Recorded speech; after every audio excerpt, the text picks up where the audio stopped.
నమస్తే, welcome to our channel SR9 TV Telugu. మన channel subscribe చేయండి, లైక్ చేయండి, షేర్ చేయండి. ప్లీజ్ సపోర్ట్ మీ. నంద్యాల జిల్లా మహానంది మండలం సీతారాంపురంలో జరిగిన హత్యకు గురైనటువంటి సుబ్బారాయుడు కుటుంబాన్ని పరామర్శించడానికి, ఆ కుటుంబానికి భరోసాని నమ్మకాన్ని కలిగించడానికి, భయానికి లోనైనటువంటి ఆ కుటుంబానికి ధైర్యాన్ని నింపడానికి ప్రతిపక్ష నాయకుడు వైఎస్ఆర్సీపీ పార్టీ నాయకులు వైఎస్ జగన్మోహన్ రెడ్డి గారు నిన్న నంద్యాల జిల్లా మహానంది మండలం సీతారాంపురానికి వెళ్ళి ఆ కుటుంబాన్ని కలుసుకుని జరిగినటువంటి సంఘటన అంతా ఎలా జరిగిందని తెలుసుకుని ఆ కుటుంబానికి భయపడాల్సిన అవసరం లేదని ఒక నమ్మకాన్ని భరోసాని కల్పించారు. మీ కుటుంబానికి పార్టీ ఆయన అండగా ఉంటుందని, రక్షగా ఉంటుందని భరోసాని ఇచ్చారు. ఇచ్చిన తర్వాత మాట్లాడిన తర్వాత అప్పుడు ప్రత్యేక మీడియా సమావేశంలో ఆయన మాట్లాడుతూ ఆ సంఘటన ఎలా జరిగిందో వివరించారు. ఆయన ఈ సుబ్బారాయుడిని హత్య చేసి ఏ విధంగా అతి క్రూరంగా దారుణంగా హత్య చేశారంట జగన్మోహన్ రెడ్డి గారు మీడియా సమావేశంలో చెప్తున్నారు. హత్యకు ముందు సీతారాంపురానికి ఈ తెలుగుదేశం పార్టీ చెందినటువంటి వ్యక్తులు, సానుభూతి పరులు, అభిమానులు, మొత్తం నాయకులు కర్రలతోనూ, రాడ్లతోనూ, కత్తులతోనూ, తుపాకులతోనూ ఆ గ్రామం అంతా స్వైర వ్యవహారం చేశారంట. భయానకమైనటువంటి వాతావరణాన్ని సృష్టించారంట. ఆ గ్రామంలో ఉన్నటువంటి ప్రజల్లోనూ ఒక భయాన్ని, ఆందోళన కలిగించారు. అదే సందర్భంలో వైఎస్ఆర్సీపీ పార్టీ నాయకులు పోలీస్ డిపార్ట్మెంట్కి ఫోన్ చేసి చెప్పారు, స్పందించమని, సెక్యూరిటీని ఏర్పాటు చేయమని, పోలీస్ ఫోర్స్ని పంపించమని. కానీ ఒక SI, 2 కానిస్టేబుల్ వచ్చారంట జగన్మోహన్ రెడ్డి గారు చెప్పిన దాని ప్రకారంగా. వారిద్దరు వస్తే ఎక్కడ కంట్రోల్ చేస్తారు? చేతిలో తుపాకు ఉండి, రాడ్లు ఉండి, కత్తులు ఉండి, కర్రలు ఉంటే, అంతమంది ఉంటే ఒక SI, 2 కానిస్టేబుల్ ఏం చేయగలుగుతారు? నిస్సహాయాలుగా చూస్తూ ఉండిపోయారు. ప్రజలు అందరూ చూస్తుండగా విచక్షణ అతి క్రూరంగా అతని మీద దాడి చేసి, సుబ్బారాయుడి మీద దాడి చేసి చంపేశారు, హత్య చేశారు. అదే కనుక పోలీస్ డిపార్ట్మెంట్ ముందు స్పందించి సిఐ గారు కానీ, పోలీస్ డిపార్ట్మెంట్ కానీ కొంతమంది వచ్చి ఉన్నట్లయితే ఇటువంటి దారుణం జరిగి ఉండేది కాదు. మరి ప్రభుత్వము, పోలీసు వ్యవస్థ ప్రజలకు శాంతి భద్రతను కాపాడవలసినటువంటి బాధ్యతను పాటించకపోతే రాష్ట్రంలో ఉన్నటువంటి ప్రజలు ఎలా శాంతిగా జీవించగలుగుతారు? ఇటువంటి వాతావరణం మంచిది కాదు. ఇదే సందర్భంగా ఇంకా ఏమంటున్నారంటే జగన్మోహన్ రెడ్డి గారు, రాష్ట్రంలో రాజ్యాంగం అమల్లో లేదంట. రాజ్యాంగం లేదు, రెడ్ బుక్ రాజ్యాంగం నడుస్తుంది. తెలుగుదేశం చంద్రబాబు నాయుడు గారు, నారా లోకేష్ గారే దీనికి బాధ్యత వహించాలని ఆయన ఘాటుగా విమర్శించారు. ఎందుకంటే పార్టీ ఆదేశం ఉంది, ప్రతి జిల్లా నాయకులను, మండల స్థాయి నాయకులను, గ్రామ స్థాయి నాయకులను అందరినీ చంపండి అని ఆదేశాలు ఉన్నాయి. అందుకని రోజుకిలాగా హత్యలు చేసుకుంటూ వెళుతున్నారు, రెడ్ బుక్ రాజ్యాంగాన్ని అమలు చేస్తున్నారని జగన్మోహన్ రెడ్డి గారు ఘాటుగా విమర్శించారు. ఆయన చెప్పినట్టుగా అది నిజమైతే అది మంచిది కాదు. మరి చంద్రబాబు నాయుడు గారు గతంలో ఏమని చెప్పేవారు? ఆయన ప్రతిపక్షంలో ఉన్నప్పుడు పులివెందల రాజ్యము, రాజారెడ్డి రాజ్యాంగము అమల్లో ఉంది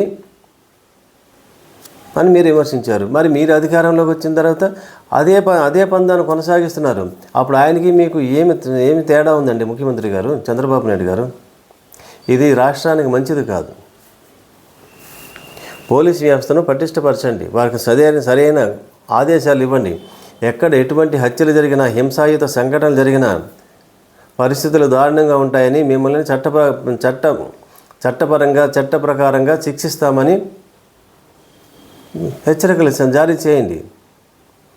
లేదంటే శాంతి భద్రతల కంట్రోలు లేకపోతే ఈ రాష్ట్రానికి మంచిది కాదు. మీరు అనుకోవచ్చు, కొంతమంది ఇలా జరిగితే కనుక వైఎస్ఆర్సీపీ పార్టీ కొంత బలహీనం పడుతుందని. అలా ఎప్పటికీ జరగదు. నాయకులు లేనంత మాత్రాన పార్టీ ఎప్పుడు బలహీనం కాదు. పార్టీ బలం అంటే ఎలా వస్తుంది? ప్రజల అభిమానం ఉన్నంత కాలము వస్తుంది.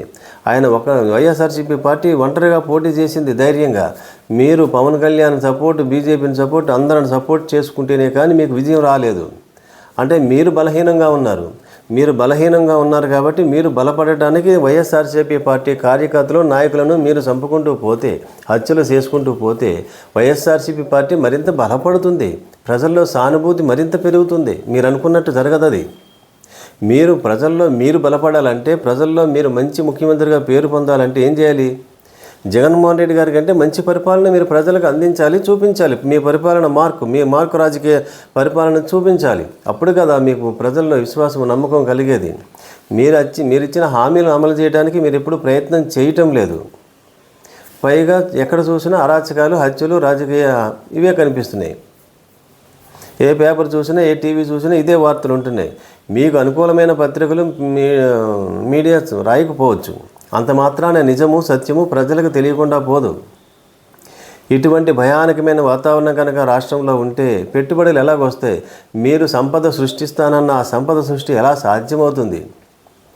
రాష్ట్రం సురక్షితంగా, శాంతియుతంగా ఉంటేనే కదా మీరు అనుకున్న సంపద సృష్టి జరుగుతుంది. మరి ఎలా సాధ్యమవుతుంది? మరి పవన్ కళ్యాణ్ గారు మీరేమన్నారు? సైకోపాలన పోవాలన్నారు. సరే, మిమ్మల్ని నమ్మి ప్రజలు ఓట్లు వేస్తారు. మీ పార్టీ కూటమి అధికారంలోకి వచ్చింది. ఇప్పుడు చేస్తున్న పరిపాలన ఏంటి? ఈ హింసాయుత సంఘటనలు, హత్యా రాజకీయాలను ఏమంటారు? ఇదేనా? ఇటువంటి పాలనేనా మీరు అందిస్తానన్నది? ఇది మంచిది కాదు. పవన్ కళ్యాణ్ గారు మీరైనా స్పందించండి. ఇటువంటి హత్యా రాజకీయాలను, హింసాయుత సంఘటనలను నేను ఎప్పుడు ప్రోత్సహించను, సపోర్ట్ చేయను. ఇటువంటి వాతావరణం మంచిది కాదని మీరు స్పష్టంగా ప్రకటించండి. మీరు వ్రతంలో ఉన్నారో ఏమో, మౌన వ్రతం పట్టునట్టున్నారు.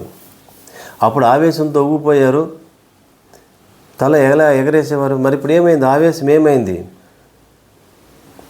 మీరు ఆవేశం తెచ్చుకోండి. మళ్ళీ ప్రజలకు ఒక భరోసానివ్వండి. మన ప్రభుత్వము, ఈ ప్రభుత్వంలో ఇటువంటి హత్యా రాజకీయాలకు తావులేదని ఒక నమ్మకాన్ని కలిగించండి. లేదంటే భయంగా బతుకుతున్నారు ఆంధ్రప్రదేశ్లో ఉన్నటువంటి ప్రజలు. వాళ్ళంతా వైసీపీ పార్టీ అభిమానులే అని అనుకుంటే మీకు మంచిది కాదు. వారి మీద సానుభూతి పెరుగుతుంది. మళ్ళీ వైఎస్ఆర్సీపీ పార్టీ మరింత బలపడుతుంది. లేదంటే మీకే నష్టం. ఆలోచించుకోండి.